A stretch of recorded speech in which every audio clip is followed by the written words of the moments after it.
in Times Long Ago by Jim Meyer.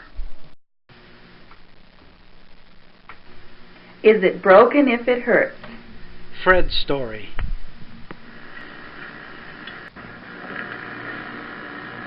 Back when I was a boy, I lived on the farm.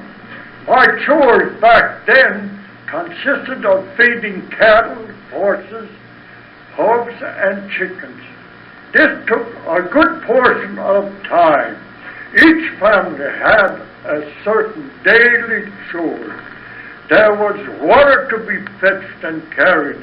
There was cobs to gather. There was wood to chop and stack. There was kerosene lamps to be filled. There was cows to be milked. There was hay to be picked. There was washing to be done. There was livestock to be grazed. There was fences to be mended. There was buildings to be overlooked. There was corn to be husked. There was plowing to be done. What was an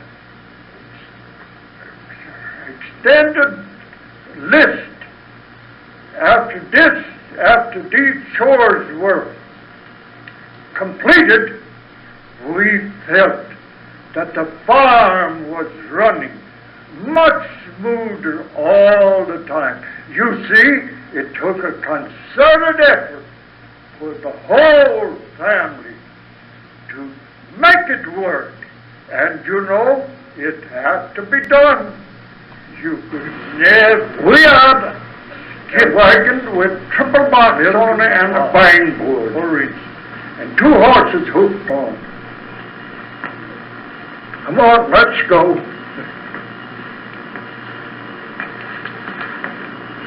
Ho, ho!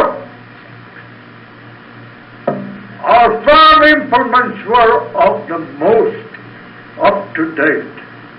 Why, we had a walking plow, 2 horses hooked up on it, and me walking behind and holding it up steady.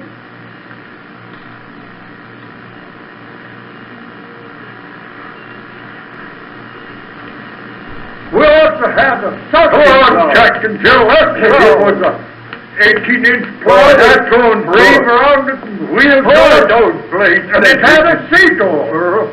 And it had a foot lever to set it in the ground. And it took 3 horses to pull it. Boy, I liked it the most. Then we had a gang plow. It was a big frame with 2 or 3 plows connected on, and it had a seat on, and it also had a foot lever to set it in the ground, and it took 6 horses to pull it. Boy, what a sight that was!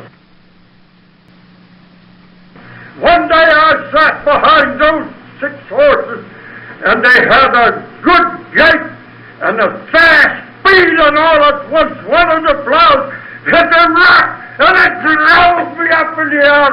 I thought I went up 6 feet and came down and hit my ribs against the frame of the plow. Oh, I still had the hold of the reins, and I had to yell to stop the horses. Ho, ho, ho! When I got up, oh, it hurt. It hurt. I thought my ribs were broken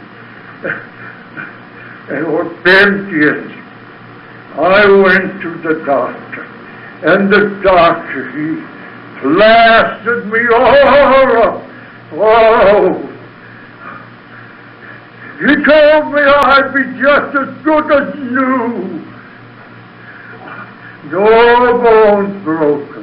The next day I went out, plowing with the same horse, the same plow, but this time much slower and very careful. Fred said, "The doctor, he plastered me all up." Fred Schultz at 87 years in 1980.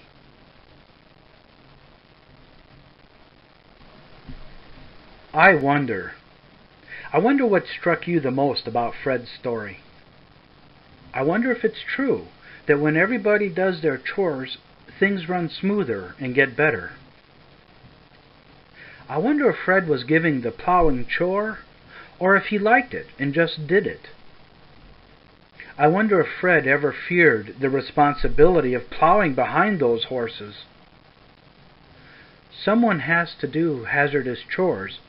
I wonder if you have ever been given a task to do that could have been dangerous. I wonder if Fred's parents trusted Fred's ability, or just needed someone to plow. I wonder why Fred got back on the plow the next day, even though he was plastered up and could barely move. Family Room Reflections. 72 people were appointed to travel ahead of Jesus and his followers into every town. He said to them, "Go, I am sending you out like lambs among wolves. Do not take a purse or a bag or sandals, and do not greet anyone on the road." Jesus told them, when they entered a house, to say first, "Peace to this house."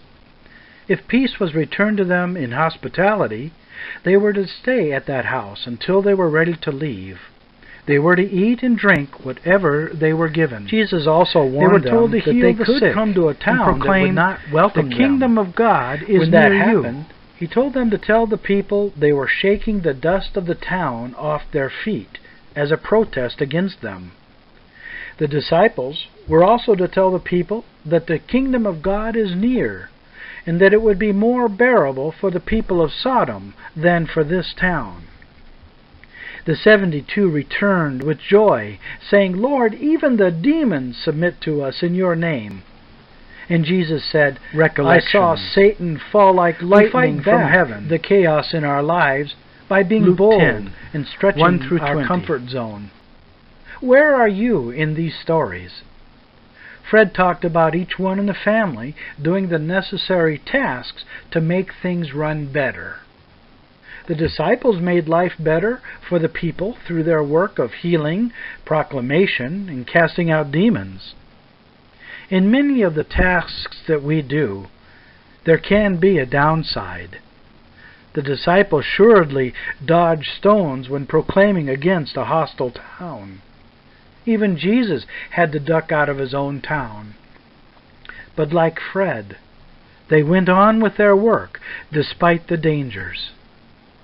What is your story?